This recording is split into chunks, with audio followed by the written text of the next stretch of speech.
10:05, welcome back to the Chad Hasty Show on News Talk 95.1 FM and 790 AM KFYO.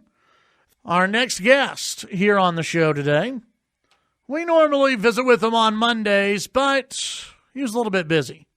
This past Monday. Scott Braddock, our good friend over at the Quorum Report, joins us here on the program on this Wednesday morning. Scott, how's it going today? Going great. How are you, Chad? Doing great. Glad to have you on today. It has been a quieter week, I guess. Well, I say that it's only Wednesday, but it's been a quieter week than it seems like last week was when it comes to the Texas legislature. But we do have updates. And the Texas Rangers, Scott, the Rangers are now involved in this Bonnen, Burrows, Michael Quinn, Sullivan hoopla. It is just amazing. By the way, I'm watching the Dow drop. I think we're down 2% now, 500 points, something like that.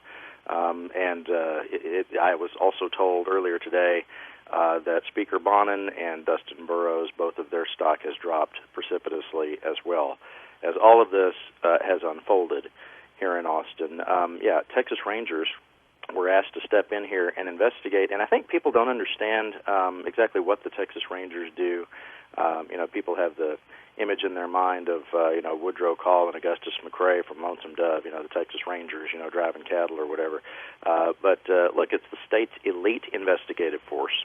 It's not overstating it to say that it's sort of the FBI of Texas. A lot of what they do is go around helping smaller jurisdictions, do investigations when there are complex crimes that happen in smaller counties and things like that. And they also investigate white-collar crime as well. They have the Public Integrity Unit. And it's a very serious thing for Texas lawmakers to ask the state's elite investigators to step in and do this. Now, I know there was some criticism of the chairman, Morgan Meyer, who's the head of the General Investigating Committee, who on Monday, led the charge to ask the Rangers to step in and investigate what has gone on here with this potential of an alleged quid pro quo that could end up being a crime that may have happened during this meeting. And some people said, look, they're just punting. The committee is punting. They don't want to have the responsibility of investigating themselves.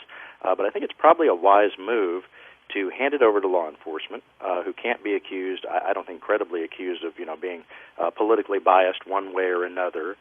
Certainly can't be accused of having loyalties or being disloyal to the Speaker of the House. This is very high-stakes politics in Austin, where you have the guy who all of the members, remember, Bonnen was unanimously chosen as Speaker. All of the members voted for him, and now he is said to have betrayed their trust by plotting against Republican members after his big pronouncement earlier in the year was that no one should get involved in other people's primaries or general elections and incumbents elections. And as one person said here, Chad, I thought it was kind of funny. Somebody said, in fairness to Bonnen, he was right. There certainly have been repercussions for getting involved in other people's elections. Yeah, you could easily say that. That is true. Scott, is there a timeline or a time frame for the Rangers to complete their investigation, or do you think this thing's just going to keep dragging out? I think it may keep dragging out, which may be bad for Speaker Bonnen. The longer this goes on, obviously it's sort of a slow burn, and the confidence in him continues to drop. Although there is a growing number of Republican legislators who have come out and said that the Speaker's apology that he came out with last week, in which he apologized only for the quote-unquote terrible things he said in that meeting, because apparently there was a lot of trash talk in that June 12th meeting between Bonnen and Sullivan and Burrows. There's some Republicans who say, look, time to move on. The apology is good enough, but you have to wonder if they're going to regret saying that the apology is good enough and it's time to move on if and when a tape of the meeting does come out. Of course, Sullivan says that he has a tape of the meeting. He hasn't released it. His reason that he said is that he thinks that it might be damaging to the Republican Party to have the greater public hear exactly what the number 3 Republican in the state was saying about not only LGBT people, but talking about, I believe some of the comments were just very derogatory toward women, et cetera. Do we have any indication that he's going to release the audio, Michael Quinn Sullivan?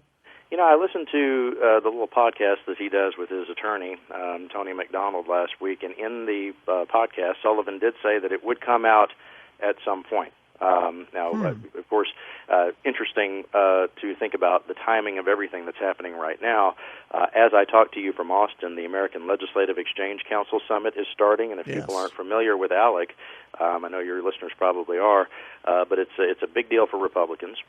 It's one of these big sort of gatherings of conservative lawmakers from all over the country coming in. Just happens to be hosted here in Austin this year, and so this may actually be a national platform if there are other developments. Let's just say the tape was to come out today or tomorrow while all these Republican legislators from around the country are in Austin. That would put it center stage and potentially on the national stage. And you have to also think that one of the reasons that Democrats haven't really piled on here, of course they did file that lawsuit to try to hear the audio, but one of the reasons maybe they haven't gone to town on it as much is because they would wait to see what's actually said on that audio before they really go for it, to really start attacking the speaker.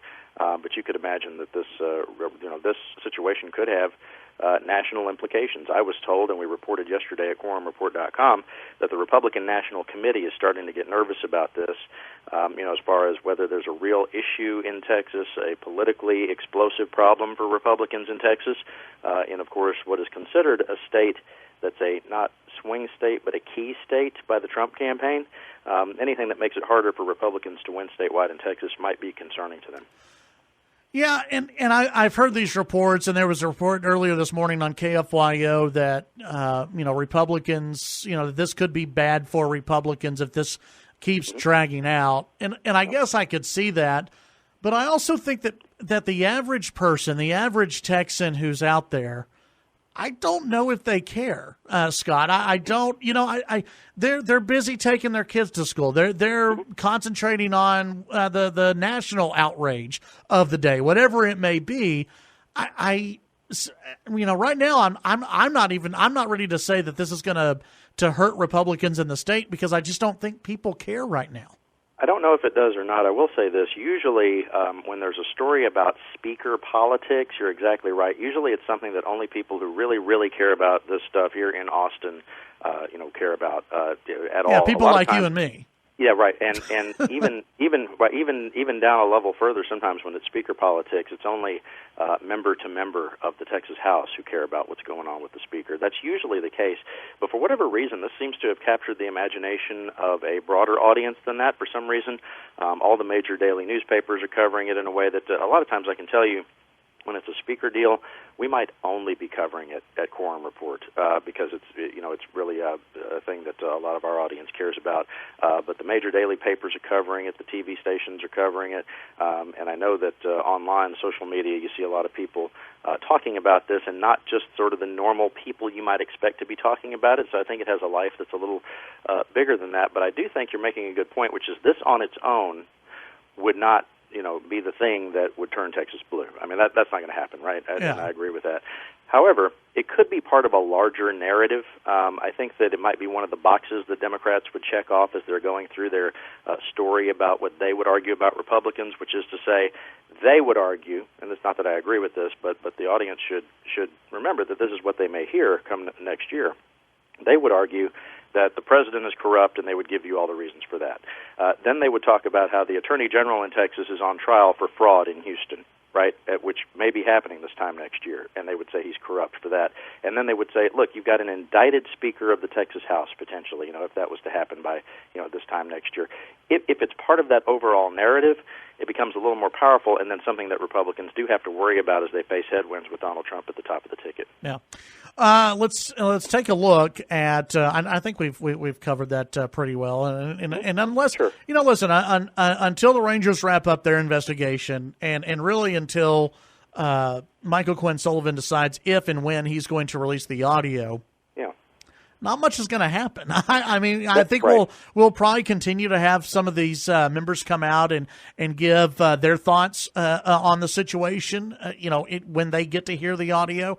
But I still stand by. I think everybody needs to hear it. I think that it needs to be it needs to be out there. And this idea that hey, if it's true that the longer this goes on, Scott, The longer that this goes on, if it does hurt the Republican Party, I do remember those who have heard the audio and those who have the audio have said the reason we haven't released the audio is because we don't want to hurt the Republican Party. Right. Well, both of those can't be true. No, right. Both of those can't be true. If we could end this all probably tomorrow, if the audio came out. Right. And I think the real political implications would become more obvious to all of us if we could actually hear the audio. And that's why I say, I ask this question, will those who have said that we should move on and forgive the Speaker, will they regret that when the audio comes out, if it comes out? We'll see. We should also say one other thing about this, which is heading into 2020, Republicans in this state, and I think you've heard this from a lot of folks who you have on the show and elsewhere, have said Republicans really need to be what? They need to be unified against the Democrats, because let's get real. This is another year like 2018 in which you do expect Democrats to be ascendant. Doesn't necessarily mean that they're going to take a statewide race, which we can talk about, but it does mean that Republicans need to kind of all be together marching into November. And right now you have this as an issue in the race to lead the state Republican Party of Texas. We talked about Alan West, who's running against James Dickey, and West said just this week that he thinks that Bonnen ought to go ahead and resign. Of course, that's a statement that he might regret, right, later if the tape comes out and it's a big nothing burger. Yeah.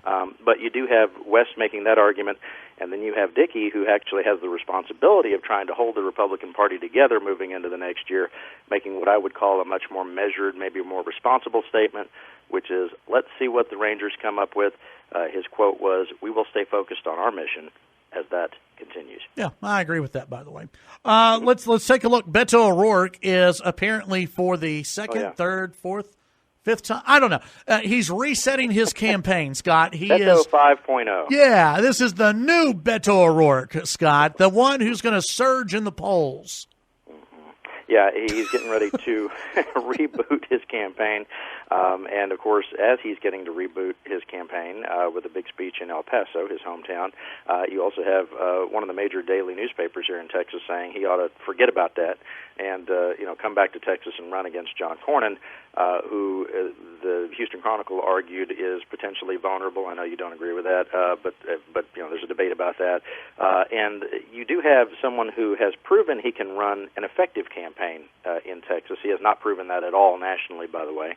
He's been sort of flailing and trying to get attention, cussing about the media, saying WTF, members of the media, and all that, about the shooting in El Paso, which a lot of it seemed to just be trying to grab attention when his campaign seems to be spiraling downward. The other Texan in the campaign, the Castro brothers, sort of acting together, I think have done a better job of sparring with the president, Julian Castro, who's running for president, and his brother Joaquin, the congressman. Yeah. They kind of went back and forth with the president about donors to the Trump campaign. He seems to be on the rise, while Beto seems to be on the way down. So we'll see if he can gain any new traction. But the kind of campaign that he ran last year, and I know you had him on the show, it seems like almost a different person talking. Is that fair? I mean, sometimes it sounds like the tone of voice isn't any different, but some of the positions he's staked out on the campaign trail nationally seem to be trying to, tack to the left. Oh, yeah. When that may have been where he always was, personally, but that's certainly not where he was when he did make a very credible run against Senator Cruz last year. Absolutely. Listen, I think if we were to see the same Beto O'Rourke who ran against Ted Cruz, and if he were to say, screw it, I'm done running for president, I'm going to run against John Cornyn, that Beto O'Rourke, I think, would have a better shot of beating John Cornyn than the current Beto O'Rourke. The Beto O'Rourke who is when Beto was running here, Scott, and whether people liked him or hated him, he was running on the hope and change and sounding hopeful and bringing people together and trying to unite people. Right. That's not what I'm hearing from Beto O'Rourke anymore. It is moving far to the left.